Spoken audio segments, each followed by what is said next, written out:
Job-creating ObamaTrade requires subsidies for displaced U.S. workers.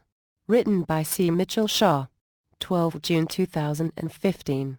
Establishment Republicans, working closely with the White House, have been pushing a triad of trade agreements that, if enacted into law, are supposed to create jobs.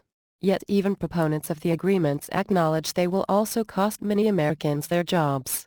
The content of the agreements: the Trans-Pacific Partnership, TPP, the Trade and Service Agreement, TISA, and the Transatlantic Trade and Investment Partnership, TIP, has been kept hidden from the American people.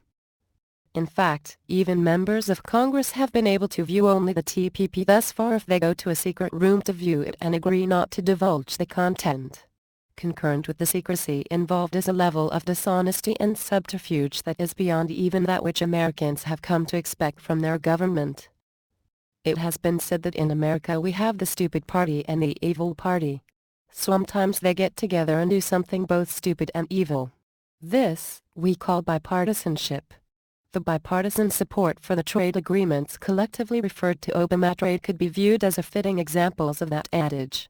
That's assuming, of course, that trying to enact sovereignty-destroying agreements by keeping them hidden from the American people may properly be classified as evil. And selling these agreements to the public by claiming they will create jobs, while also claiming that government assistance must be provided to offset all of the jobs these agreements will cost, may be classified as stupid. In a glaring example of Orwellian doublethink, ObamaTrade advocates are simultaneously pushing for Trade Promotion Authority, TPA, aka Fast Track, to get the supposedly jobs-creating trade agreements through Congress, and Trade Adjustment Assistance, TA, for U.S. workers who lose their jobs because of the agreements. So which is it? Is ObamaTrade going to lose jobs or create jobs? The answer, according to House Ways and Means Committee Chairman Paul Ryan and others who support ObamaTrade, is yes, both. Apparently they believe, or expect voters to believe, that jobs must be lost in order for jobs to be created. Moreover, without government intervention in the marketplace, jobs will be lost and created as a result of innovation and consumer preferences.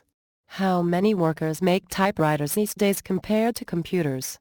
But does it make sense for the U.S. government to sign treaties that will destroy jobs and then increase government spending to help the displaced workers? How can such an approach end any way but badly? Remember NAFTA, which was going to create prosperity and jobs for Americans according to its proponents, but which resulted instead in the exportation of jobs. Is it stupidity or evil, or both, to ignore this lesson from the past while pursuing ObamaTrade?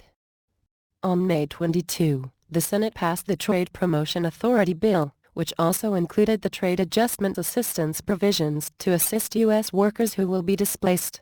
But GOP House leaders decided to have the House vote on Trade Promotion Authority and Trade Adjustment Assistance separately, assuming there was a better chance of passing both separately than passing them together in a single vote. But the strategy backfired.